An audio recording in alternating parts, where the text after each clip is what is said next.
Hello one, hello all, and welcome back to Super Metroid, the Beginner's Guide. Last time, I was quite efficient. I got a whole lot of items out of Norfair. I also killed the first boss of the game, Kraid. And I think it's actually a good idea, with that in mind, that I killed Kraid, to go back and see what happened to that statue that we have blocking our way in the lower reaches of Criteria. See where that leads us. But you can see already, I've got so many items in comparison to where I started the previous video.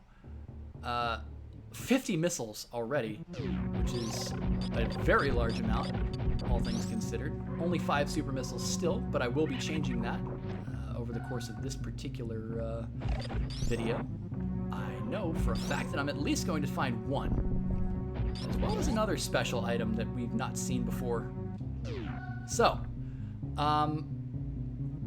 as I mentioned last time, I took a big giant circle through the map of Super Metroid. Made my way down to Brinstar, to Green Brinstar, I should say. Made my way all the way through that, through Red Brinstar, went down to Norfair. Whatever, we know where we've been. But I think it's a good time to take a little detour, get outfitted, because as I said, this is really sort of an arms race for Samus. You want to be properly outfitted, especially if you're more of a beginner at this game. You want to be properly outfitted with enough missiles and I guess power bombs, but that's for more of a personal reason why you would do that. But as I mentioned, the boss statue, important information. So we see Kraid. Boom! The gem shatters, Kraid fades to gray. So we know that one of the 4 keys has been achieved, and that our destination, the final area of this game, is a quarter of the way open. That being said, it's time to go back to Brinstar. Brinstar and Norfair are where you're going to spend a great deal of time in this game. There are a couple of other areas that you can go to, but Criteria is more of like a way station, sort of like a crossroads. Well, I wouldn't even say that. If anything, Brinstar is more of the crossroads area. So, now that we have the speed booster, there is something I can access. Very important.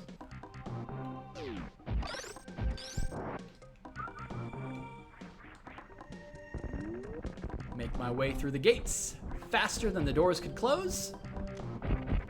Open this up. And here we are. What is this? It's a reserve tank. This always seemed really odd to me. It's just like they wanted to add in 4 extra energy tanks, but they didn't have enough room, or I guess they didn't space the HUD properly. I don't understand this. I don't understand why you wouldn't just have the extra 4 energy tanks that you could collect. It is something that you can set to auto or manual. If you have it set to auto, when your energy reaches 0, whatever you have in your reserve tank will fill up into your health bar. If you have it to manual, it just is a manual option. But wait, there's more. Missiles! Unbelievable how that hide just some things in weird places. But wait, there's more. How you're supposed to know this is here without a special item, I don't know. I feel like rooms like this only exist to give that particular item purpose, and I can't feasibly understand how you're supposed to use ignore what I just did. Sorry, muscle memory. Ignore what I just did, but keep it in the back of your mind. Super missiles. My first super missile expansion, and usually the first super missile tank that I ever get in this game, through the use of illegal speedrunning tactics. Illegal, yeah, okay. So this is, I think, a very important point of the game, because in this little nook of Brinstar, we will find not 1, but 2 races of rather important creatures that are going to teach Samus ways to transcend her limits. ways for you to transcend your limits as a player and think to yourself, what can I do? What can I do? It gives you a tangible way of saying, this is how I've gotten better. And not necessarily, this is just how much stronger I've gotten from the items that I've collected. These two are entirely skill-based. Now, I'm not supposed to know that this is here. This is a hidden pitfall. There is an item that you can have that will show you that it's a hidden pitfall, but I know that it's there, so let's just pretend. I actually think I could have gotten that item. I have the power bombs.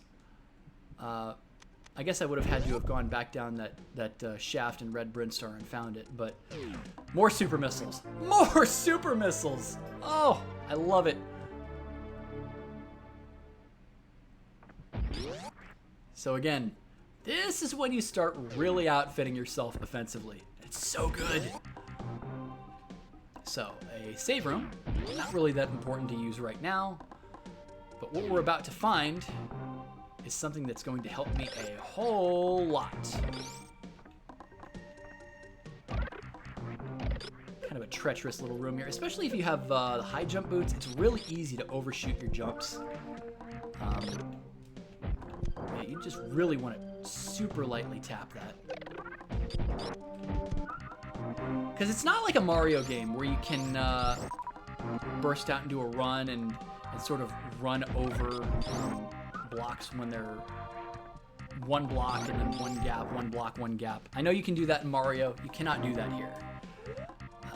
If there's any sort of pitfall whatsoever, it will stop Samus's momentum. Now, here we are. Folks! Did you hear what they were just humming?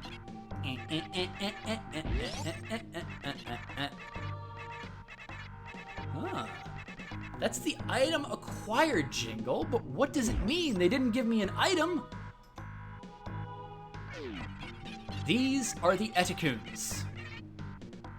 And they will show you something that you've actually been able to do this whole time. Now you notice if you hug up against a wall, there's a very brief point in time when Samus will sort of look like she's pressing off against it. And if you jump during that window,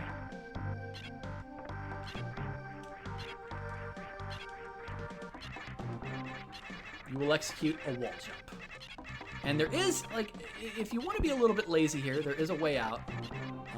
If it's just too intimidating for you and this is the highest up that you can go, there is a way out and it's right here. But there's reason to keep going. There's reason to improve your wall jump game so that you can even do it on a single wall. And as you improve your wall jump game, you will find power bombs. So we've got 15 of each. That is so good. Now, there is one more thing that's hidden in this little corner of Brinstar, which is something that is courtesy of another animal friend. And I will, from this point forward, be using wall jumps. If you want, you can practice in that room. There's no reason not to. In fact, the game encourages you to do it. It's not something that you're necessarily supposed to find, but if you do find it, it tells you that, hey, they designed this expressly with the intention that you would find it. So, let us continue through Brinstar and make our way here. I feel like using the speed booster. Just let me rip through the walls and... Oh. Those were super fastly disappearing crumbly blocks. And now, oh dear, where the heck am I? Oh man. I'm still in the same general corner. Huh? Hello?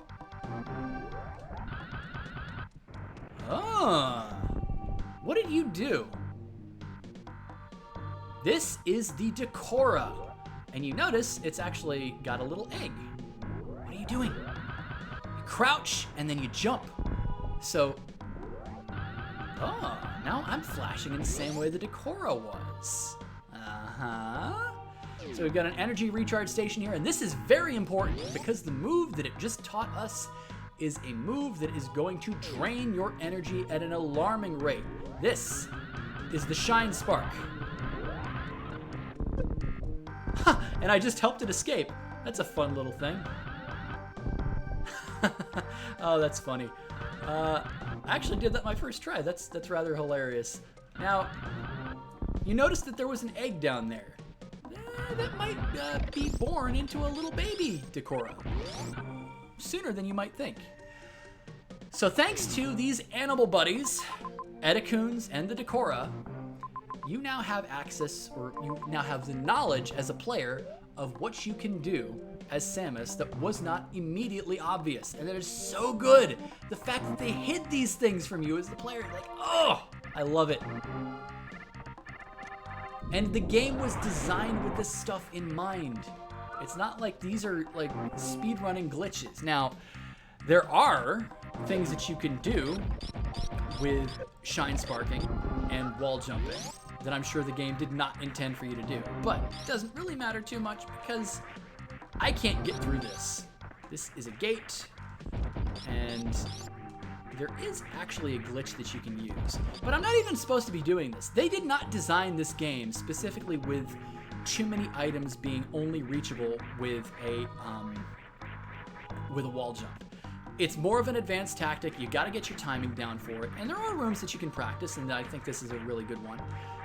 But you notice that there's this block here, and we've seen this block before. What does the block mean, I wonder? Well, you'll have to find out later. So, as always, there are... when one door opens, another lock just seems to present itself out of nowhere. Now, I do remember down here, and there's nothing for me to really be that I can get from this yet because I need more items to actually progress. But I may as well unlock it so that at least we know that it's here. Now, unfortunately, this room is flooded. And Samus, despite having the speed booster, cannot maneuver underwater. I can wall jump, sort of, and you can see there's more ahead. Unfortunately, though, this is a speed block. So if I can't gain enough speed with the speed booster, obviously there's got to be some way for me to maneuver more efficiently underwater. I don't have that yet. So, as I said, when one door opens, another lock presents itself. And so you've always got to be mindful that when you open up all these other side passages, you don't necessarily have everything you need to progress. You're just sort of expected to remember and know in the back of your mind that there's more that you can do. So I will have to keep that one-sided gate in mind that just seems to come out of nowhere. But there is something here, thanks to the high jump boots and the power bombs, that will take me back to old Brinstar. Ah yes, the classic Brinstar. And now, it's definitely teeming with a lot more life than when we left here. In fact, if we make our way back, as I get these power bombs that were in the way, always welcome. If we make our way further to the back, and I know there's power bomb blocks here, so let's do that. Yeah, old Brinstar is a lot more lively than it was before. Because there are enemies in it now. Yeah, it seems that really was an alarm system that really shook Planet Zebes back to life. Certainly. Alright, now, again, we notice that marker on our map that says, like, point of interest. What is it? Even though, technically, this is not what's hidden. I don't know why. But another energy tank is always welcome. That plus the reserve tank gives us a considerable amount of energy. And,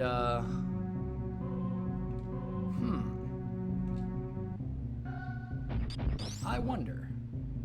Ah, more power bomb blocks.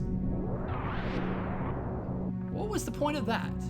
Well, it was to give us a little bit more of a straightaway so that we could activate the speed booster, use our newfound shine spark, bam! Fits like a glove!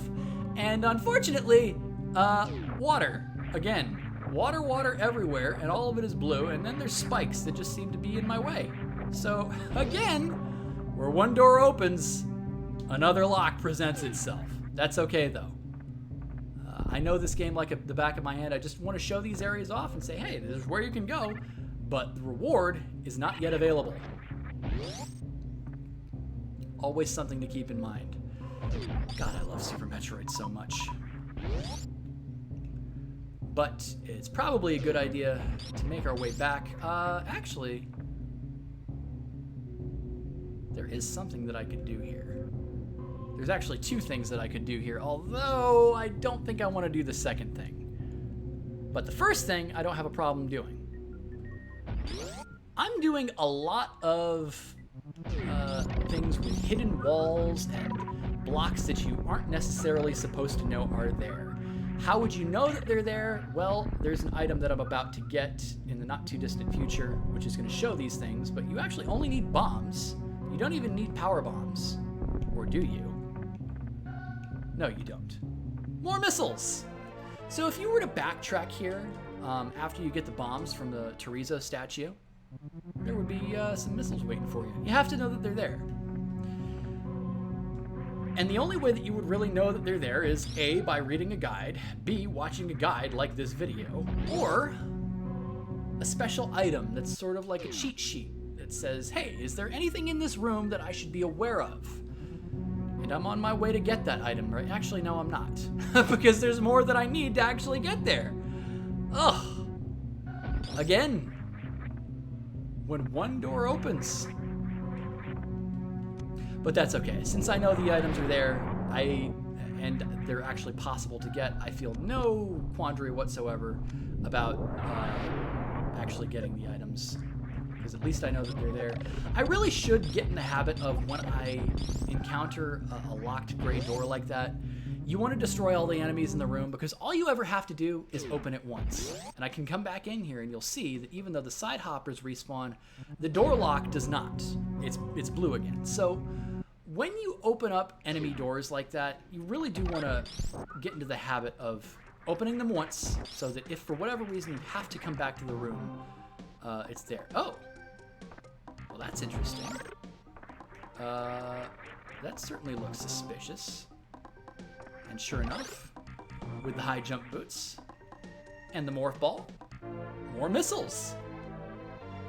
Eventually we get to the point when these missiles start losing their point and purpose. I mean, when you're lugging around 230 missiles at the end of the game, are you realistically going to use them all? I can't say for certain.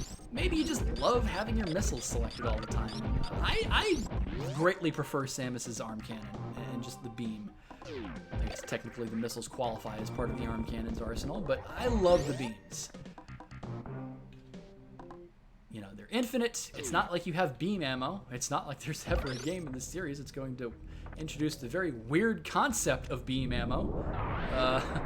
Yeah. But I figure I may as well show this area off, even though I can't progress into it. And this is quite treacherous. This is a dimly lit room that seems to only be lit by the firefly type enemies that are here. And again, we've got those weird plus blocks. And you can't really progress because we've got more spikes. Now, I could technically wall jump here.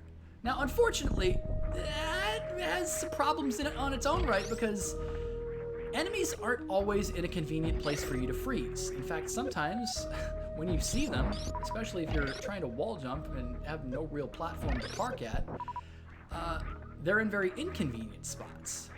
And I am running out of I'm running out of energy at an alarming rate because of how many times I'm getting kicked in the butt by these spikes. I'm trying to keep my language to a minimum. It's a beginner's guide. But fortunately, there's an energy recharge station down here that I can use. Makes everything as if I didn't just get hurt by spikes ad infinitum and lose 3 energy tanks worth of health.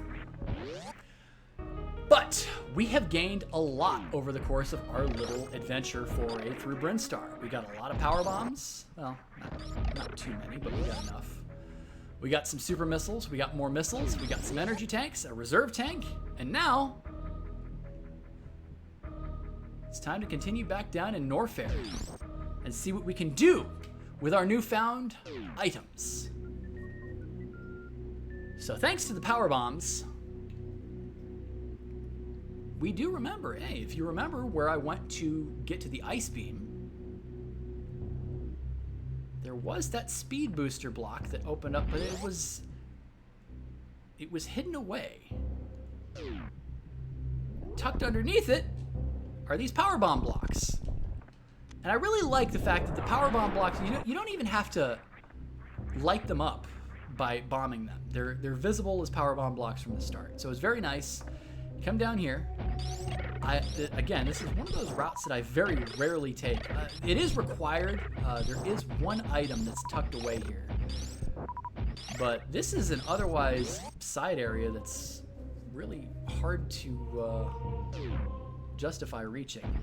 Now, there is an item here. Missiles. This item is incredibly difficult to actually get to. Because these are crumbly blocks. Now, I'm gonna cheat here. I guess you're expected to, once you have access to an infinite jump, I say I'm gonna cheat here, but at the same time, I'm not really that skilled, so, why am I screwing up my bomb jump, or my wall jumps? But that's okay. Is it really okay, though? I don't know.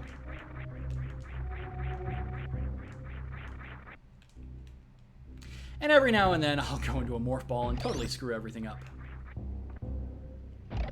Fortunately enough, these enemies can form as a little bit of a safety net. Not apparently enough of one, though.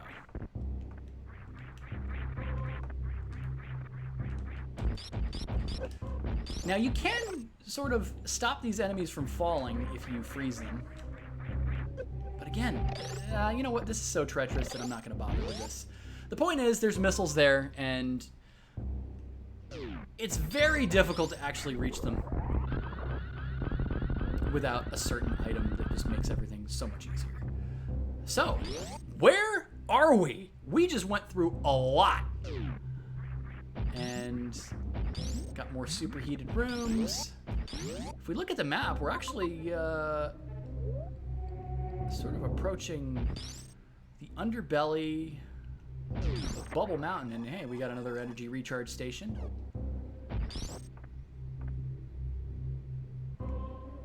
And again, those blasted plus blocks. What do they mean? Fortunately, we're about to find out. And I'll finally be able to access areas that are behind them. So there is, if you progress upwards, there is a one-way area. And you really don't want to go that way because you'll end up being locked off and have to make your way back around. So you don't want to go through that one-way door. Huh. Oh, hello. Ladies and gentlemen, this is Crocomire. This is the next mini-boss in this game. And this guy is invincible. Crocomire is invincible. You see him flash when he takes damage, but it doesn't really do anything. You sort of get into like a push battle. And if you go far enough to the left, you will see a spike wall. And if you're particularly poor at this boss encounter, I hesitate to call Crocomire a boss. But if you're really poor at it, it will push you into a spike wall, and you're sort of between a rock and a hard place at that point. But it's very easy to win this battle of push-pull with Crocomire, especially if you're using the charge beam. Well, not necessarily.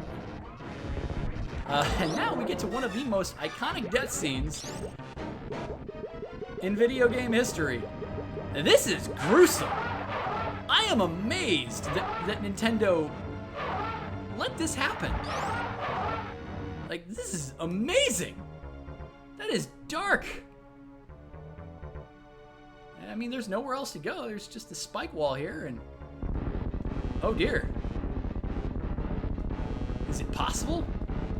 Is Crocomire back from the dead? Not really. How this even happens, I don't know. But this is Crocomire's poor little skull, and that is the Crocomire fight. So, what now? How do we progress? Well, there's not a whole lot that we can do here. This is actually a very easy thing to sort of cheese.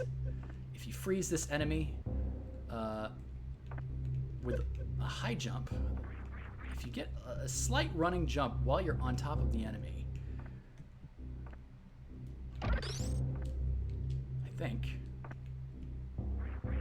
Yeah, easy. You can make it no problem. I'm not going to, because you're not supposed to. This is typically where my first powerbomb is, even though the Chozo statue in the upper parts of Red Brinstar has the powerbombs available. I don't particularly like getting that one first because that requires this really long and exhaustive back and forth between Red Brinstar and Norfair, and I don't like that too much. So here we go through Acid, or as one of my favorite LPers of all time, Over the Gun, calls it Beer Lava. The Beer Lava is very, very hazardous to Samus's health. Now lava, you take a little bit of damage from, with the various suit equipped. Acid, there's really not much you can do about it. This is actually inverse to how it works in Metroid 1, where lava you just always take damage from, and the acid was what you used the various suit to kind of ignore damage from. And in Metroid Zero Mission, you ignore damage from acid entirely. So they really do play fast and loose with consistency with regards to how you really look at accessibility as to how Samus can progress. We've got ourselves enemies here. Speed block. There is something expected of us. Huzzah!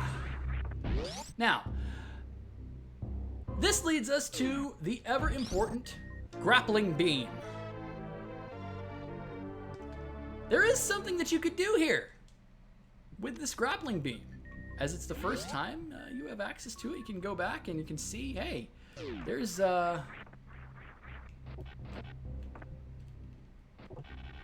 some enemies that I can grapple off of if they are, particularly metallic.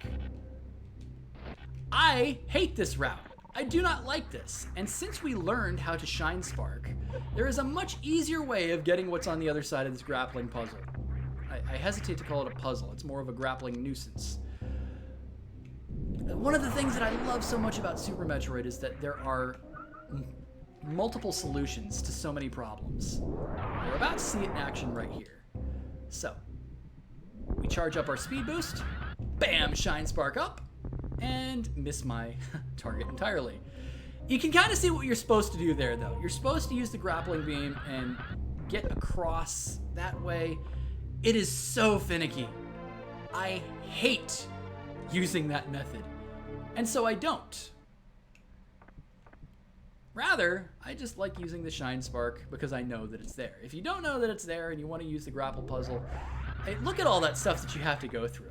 And bear in mind, when you stop an enemy when you latch onto an enemy with the grapple beam, it stops in its tracks. So if you come back at kind of an inconvenient point, if you grapple off of it, and you don't have a really good perspective on the next enemy you're supposed to grapple in the line of, it's so hard to do it that way. But, you know what? We know about Shine Sparking now, so I'm going to use Shine Sparking instead when it benefits me. Just like I could technically use wall jumping here to ignore this plus block entirely and just progress, but we've got a new toy, might as well use it, right?